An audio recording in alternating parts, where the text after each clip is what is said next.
Hi boys and girls, welcome back. Today we're going to read about another American composer. His name's Scott Joplin. I'll show you his caricature. There he is. He was born in Texas in 1868 and he died in New York City in 1917. His father played the fiddle when he was a boy, but his father didn't know any African American men who made a respectable living as a musician. But his mom knew that he was destined for a career in music. Now she was a house cleaner, so she would take him with her and he would play the piano at the homes where she was cleaning, and he would play songs by Stephen Foster, and we've talked about him, right? He's another American composer. She worked very hard to pay for piano lessons, and then other teachers started hearing his talent and they offered to teach him for free. While other people were partying, Joplin practiced very hard. He probably didn't go to school until his teens, which is hard to believe, but back then there was a scarcity of schools for African American children. So his favorite book was Alice's Adventures in Wonderland. He left home when he was 17, and he started playing piano in bars. He played at the Silver Dollar Saloon in St. Louis. He was there for 7 years. It was like a college where he learned a lot about music, on-the-job training. And then he went to real college when he was 28, so it's never too late, right?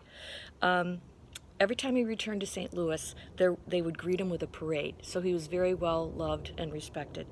In the clubs where Joplin played, the air would be thick with smoke. The room was filled with 2 pool tables and a bar, because back then smoking was still legal inside bars.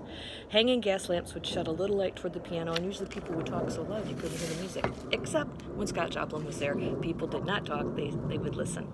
He published many of his own pieces, 50 in all, with John Stark, who was a white publisher. This was again very unusual for the times to have a cross-racial relationship. He had a great success with Maple Leaf Rag. I know you've heard it. Please Google it or look it up on YouTube. He spent a lot of hours working, studying, and writing on his oak roll-up desk. He wrote a ballet called The Ragtime Dance and an opera called A Guest of Honor. The first was published, but a complete commercial failure. The second has never been found. Once he left a trunk full of his possessions with a landlady in Baltimore, saying he'd be back for it when he could pay her. The trunk, which may have had the only copy of A Guest of Honor, never turned up. Wonder if it's still out there. Kind of a mystery. Joplin was married twice. First, he married Belle Hayden, and their only child, a daughter, died as a baby, and then they separated soon after. Parties in the apartments where Joplin lived in New York City. He met his second wife, Lottie Stokes, and he liked beer and he liked gambling. He rarely spoke in a loud voice. He rarely spoke over a whisper, but he had a magnetic personality. Younger pianists idolized him, and he helped many of them out. Believing in himself, even in the face of the indifference of the public, Joplin kept working on his second opera called Tremonisha.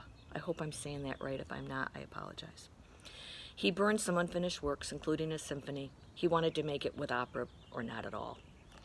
But his opera failed. The one performance he was able to mount in Harlem in 1950 was ignored. There were no reviews, good or bad. Within 2 years, Joplin died at age 49. He was buried on Long Island in an unmarked grave. That's kind of sad.